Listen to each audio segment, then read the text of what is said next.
Então, beleza.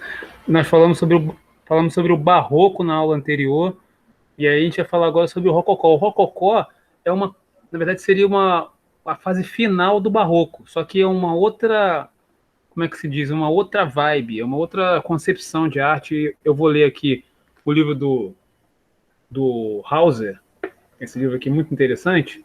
Peguei um trechinho aqui, dois trechinhos, vou ler, vou comentar, e selecionei uma reportagem falando sobre o Aleijadinho, que aí o Aleijadinho, ele é assim, ele é barroco, rococó no Brasil, só que ele também reúne alguns estilos. E aí a gente já traz essa história da arte já para o Brasil, já vendo as influências da arte europeia no Brasil. Então vamos aqui ao rococó. Depois eu compartilho esse texto, porque eu tenho ele fotografado, mas eu não estou conseguindo abrir aqui meu computador, né? Já está ruim. Vamos lá. O rococó representa realmente a última fase do desenvolvimento que começa com a Renascença. Nós estudamos Renascimento, pelo menos 2 ou 3 aulas sobre Renascimento. Na medida em que leva à vitória o princípio dinâmico, determinante e libertador com o qual esse desenvolvimento se inicia e que tinha de afirmar-se repentina. Opa, André. Tinha que se afirmar-se repetidamente contra o princípio do estático, do convencional e do típico. Somente com o rococó, os objetivos artísticos da Renascença lograram finalmente estabelecer-se. Agora, a representação objetiva das coisas atinge a exatidão e o desembaraço que o naturalismo moderno se propõe a alcançar. A arte burguesa, que começa depois, e em parte mesmo a partir da metade do rococó, já consiste em algo fundamentalmente novo, algo absolutamente diverso da Renascença e período subsequente na história da arte. Marca o início da nossa atual época cultural, condicionada pela ideia democrática e pelo subjetivismo. Então, quer dizer, o artista vai começar a fazer da própria cabeça. É só que o rococó, vocês vão perceber na fala, nas entrevistas, e mesmo aqui no texto, o rococó é um estilo que ele vai abrir mão daquelas contradições que havia no barroco. O barroco tem as contradições, né? Claro e escuro, o homem tentando descobrir lá nas suas contradições internas e tal. O rococó não. O rococó é despretensioso, é burguês, ele é exageradamente despretensioso, entendeu? É ornamentado, essa coisa meio de rico, sabe? O burguês mesmo, que a boa vida, né? Quer ver a beleza. Então é meio despretensioso. O texto vai apresentar isso para gente. Então, a arte burguesa que começa depois, em parte, mesmo a partir da metade do rococó, já consiste em algo fundamentalmente novo, algo absolutamente diverso da Renascença e período subsequente na história da arte. Marca o início da nossa época cultural, condicionada pela ideia democrática e pelo subjetivismo, e que está, sem dúvida, diretamente relacionada com as culturas de elite da Renascença, do Barroco e do Rococó. Então tem uma continuação aqui, né? Renascimento, Barroco, Rococó. Desde um ponto de vista evolutivo, mas se lhes opõe em princípio. As antinomias, os contrários da Renascença, nas contradições, e dos estilos artísticos a ela subordinados, a polaridade do rigorismo formal e do amorfismo naturalista, da técnica e da dissolução pictórica, da estática e da dinâmica, são agora substituídas pelo antagonismo entre racionalismo e sentimentalismo. Então a coisa fica mais suave, assim, a coisa sentimental, a coisa da beleza, beleza pela beleza, arte pela arte. Substituídas pelo antagonismo entre racionalismo e sentimentalismo, materialismo e espiritualismo, classicismo e romantismo. As antíteses anteriores perdem em grande parte o seu significado. Eu estava falando, as antíteses do barroco vão perder o significado no rococó, né? Porque o rococó é arte pela arte. Uma vez que ambas as formas de realização artística do período da Renascença tornaram-se indispensáveis. A exatidão naturalista da representação e tão axiomática quanto a harmonia dos elementos numa composição pictórica. A verdadeira questão consiste agora em saber se deve ser dada precedência ao intelecto ou ao sentimento, ao mundo dos objetos ou ao sujeito, ao discernimento racionalista ou à intuição. O próprio Rococó prepara o caminho para a nova alternativa, ao correr o classicismo do barroco tardio e ao criar, com seu estilo pictórico, sua sensibilidade para o detalhe pinturesco, a pintura, e sua técnica impressionista, um instrumento muito mais adequado para expressar o conteúdo emocional da arte burguesa do que o idioma formal da Renascença e do Barroco. Então ele está aqui dando uma visão geral do que é o Barroco, desculpe, do que é o Rococó, que é logo após o Barroco. Ele vai ter novas características, vai abrir mão daquelas contradições que nós vimos lá no Barroco, né? As contradições principais, e vai começar, então, a mostrar um novo estilo, estilo da beleza, da arte pela arte, da arte despretensiosa, né? Como é que tem uma palavra que eu estou buscando aqui, mas a coisa da deleite, né? Do deleite, isso das cortes, né? Mais ou menos isso. Aí, opa, André, tá ok. O Rococó desenvolve uma forma impressionante de arte pela arte. Seu culto sensual da beleza, sua linguagem formal afetada e sumamente elaborada, elegante e melodiosa, supera toda espécie de alexandrismo. Sua arte pela arte é, em alguns aspectos, ainda mais genuína e mais espontânea do que a do século XIX, uma vez que não se trata de mero programa e mera exigência, mas da atitude natural de uma sociedade frívola, aqui ele vai descrever, ó, cansada e passiva, que se volta para a arte em busca de prazer e repouso. Na realidade, o Rococó representa a fase final de uma cultura do gosto, na qual o princípio de beleza ainda exerce um domínio irrestrito, o último estilo em que belo e artístico são sinônimos. Então aqui, né, nesse último trecho aqui, ele está falando justamente isso, né? É uma sociedade que é vazia, né? Eles estão pensando no deleite das coisas, na beleza pela beleza, não tem questionamento nenhum, né? É a arte fruto dessa sociedade vazia. Aqui, por isso, é interessante esse livro, porque ele faz uma relação social, é a história social da arte e da literatura, né? Para vocês terem uma ideia, a arte ela não está desvinculada dos movimentos sociais e do que acontece, como a sociedade se organiza. Como a gente está falando ainda um pouco da Europa e a influência da Europa no Brasil, então essas características todas surgiram lá na França, sobretudo na França, e vão influenciar aqui a arte no Brasil, 1700 e alguma coisa, e a gente vai ver daqui a pouquinho no vídeo sobre a reportagem sobre o Aleijadinho. Ver se tem algum outro trecho aqui interessante. Vamos só para terminar aqui. A arte tornava-se ativa, combativa, e a busca insaciável de expressão transgride a estrutura formal. Mas o Rococó também é o último estilo universal da Europa Ocidental, um estilo que não é apenas universalmente reconhecido e atua no âmbito de um sistema geralmente uniforme em toda a Europa, mas é também universal no sentido de constituir a propriedade comum de todos os artistas de talento, poder ser aceito por eles sem reservas. Depois do Rococó não existe mais tal cânone da forma, tal tendência artística universalmente válida. Do século XIX em diante, aí ele já dá uma dica para a gente do que vai acontecer nos movimentos artísticos futuros. Olha aqui.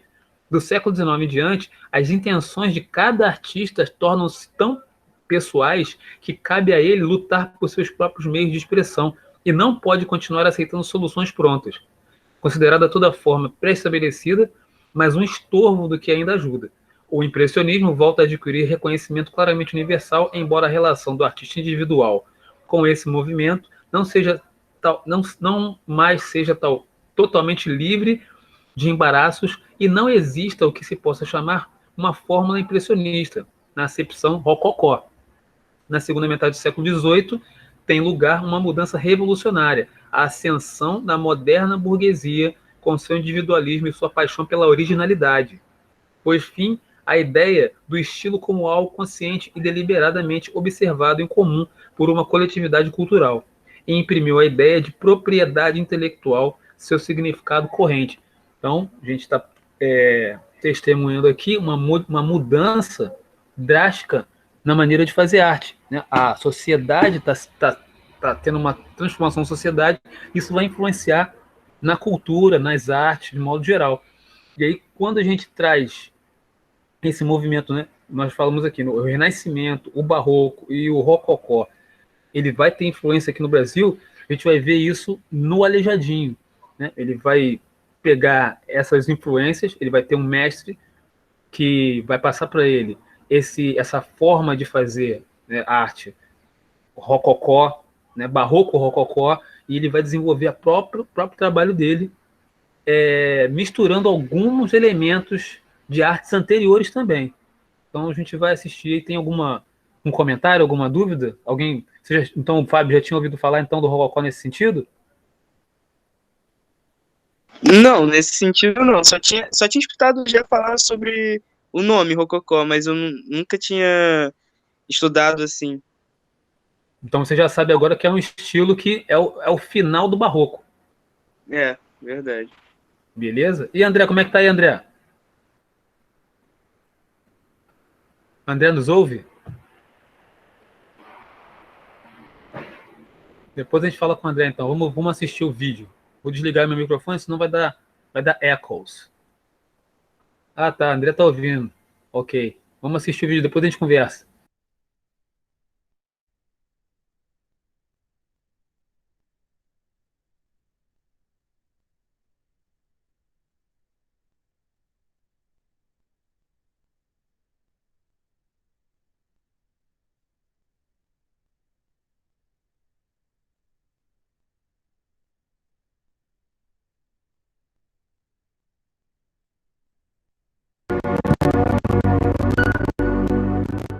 Pouco se sabe sobre a biografia, ou melhor, de um dos maiores artistas brasileiros.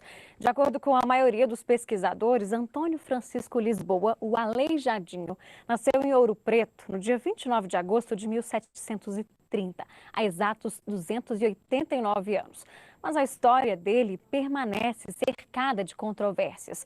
O que se tem hoje são as obras eternizadas pelo talento deste brasileiro reconhecido no mundo inteiro.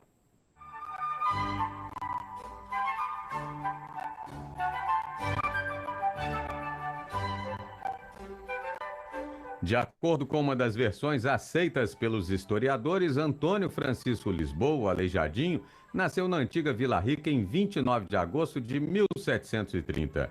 Era filho do arquiteto português Manuel Francisco Lisboa e uma escrava. A vida e a obra do Aleijadinho podem ser divididas em duas fases: antes da enfermidade que acometeu seus braços e pernas e depois da doença.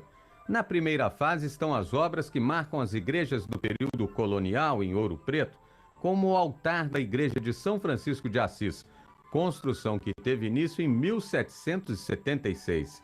Detalhes minuciosos que revelam a genialidade do artista.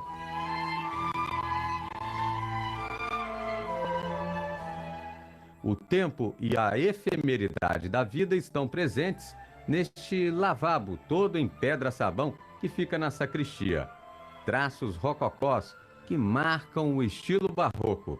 O estilo rococó chega em Minas Gerais através do cunhador de moedas, João Gomes Batista, que foi professor de desenho do Aleijadinho. Então o Aleijadinho faz parte da primeira geração que teve contato com esse gosto francês, que era um gosto mais suave, mais leve, mais elegante.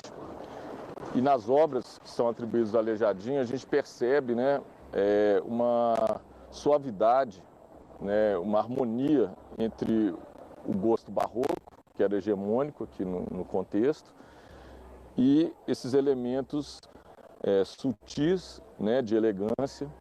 Também nascido em Ouro Preto, há 91 anos, o bispo emérito Dom Francisco Barroso é um dos estudiosos da vida do escultor. Foi dele a ideia de criar em 1968 o Museu Aleijadinho. No acervo, peças de artistas que remetem ao século XVIII e XIX e também outras obras do Aleijadinho, como este Cristo crucificado. Consta que ele começou a ficar deformado em 1777. Então, essa peça começou em 1776, né? Portanto, 2 anos antes, ele ainda não estava de tudo deformado, ainda não era o Aleijadinho. Mas ela terminou muito depois, quando ele terminou a peça, ele já estava deformado pela doença. Ele passava a dor que ele sentia para as peças dele também. Daí essa vida que ele dava às suas peças, né? Por enquanto, as peças estão expostas na sacristia da Igreja de São Francisco, até que sejam transferidas novamente para a matriz de Nossa Senhora da Conceição, que fica na mesma rua em que o Aleijadinho morou por grande parte da sua vida. O interior da matriz está em reforma e guarda mais curiosidades. Aqui também foram enterrados os corpos das pessoas que faziam parte das irmandades religiosas na época, inclusive o corpo do Aleijadinho, que foi sepultado exatamente aqui. O túmulo está bem em frente no local destinado a Nossa Senhora da Boa Morte. O lugar para o descanso eterno foi um dos últimos pedidos do Aleijadinho antes de morrer, em 1814.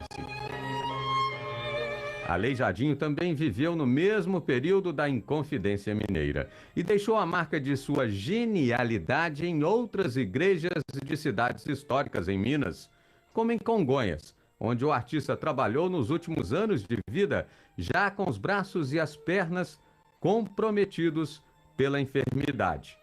As estátuas dos 12 profetas aqui no adro do Santuário de Bom Jesus do Matozinhos são consideradas como o maior conjunto representativo do barroco no mundo. Nas esculturas, várias interpretações do que o artista quis dizer e também muitos outros significados ao longo da história, da fase mais sofrida do Aleijadinho. É interessante que existem essas teses que realmente o Aleijadinho teria feito os Inconfidentes. É possível, mas só o próprio autor para dizer.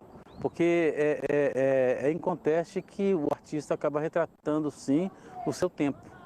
Mas é uma obra religiosa. Então, para que isso tenha acontecido, a Irmandade também teria que passar o crivo, a aprovação. E eles sabiam dessas coisas que estavam acontecendo naquele tempo. Eles deixariam isso acontecer? Pesquisador e também escultor, o Luciomar também nos revela mais detalhes do instigante processo de criação do Aleijadinho, que desafiam o nosso tempo. O Aleijadinho é cheio de surpresa. Enquanto ele faz um altar, ele é extremamente rococó. Quando faz um santo, ele é extremamente barroco. Mas quando ele faz os profetas de Congonhas, as imagens dos passos, ele é gótico. Esse goticismo está presente nos profetas, na forma de vestir, nas suas posturas, enfim. O Aleijadinho é um artista que mistura todos os estilos. E é um trabalho maduro, um trabalho que você não encontra em lugar nenhum no mundo, algo que seja parecido. São do Aleijadinho também as esculturas dos Passos da Paixão de Cristo, que estão nas capelas, na mesma área do santuário. Obras que, com o Museu de Congonhas, criado em 2015, também poderão estar mais protegidas da ação do tempo. E que são motivo de uma polêmica: tirá-las ou não do adro da Basílica e transferi-las para o museu, colocando réplicas a céu aberto. É polêmico por quê? Porque é uma obra de arte. Se a gente pensar como obra de arte, a gente tem que retirar esses profetas de onde eles estão. Mas também foi feito como devoção. E como devoção, se tirar ela do lugar onde ela foi feita, ela perde esse sentido devocional. Mesmo que os documentos, tudo sobre ele desapareça, ele estará imortalizado na pedra sabão, na madeira e nas obras de arte que ele deixou. Isso vai imortalizar.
Qual é, Fabão?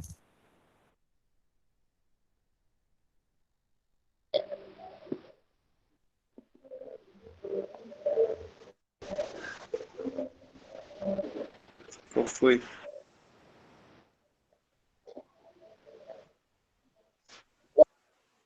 Aqui agora. O que a gente faz? Eu vou sair da aula.